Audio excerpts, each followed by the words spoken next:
الشيطان الرجيم আজকে এই মহাসমাবেশের দ্বিতীয় অধিবেশনের আনুষ্ঠানিক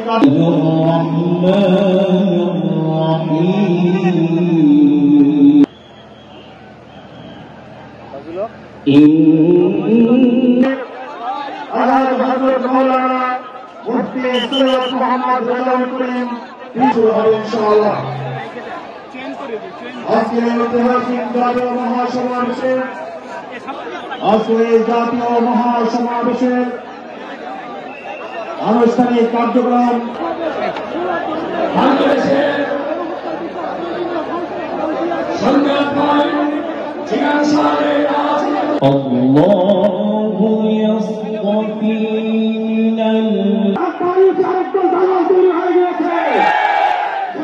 ভারতের তৈরি করে বিশ পালিয়েছে।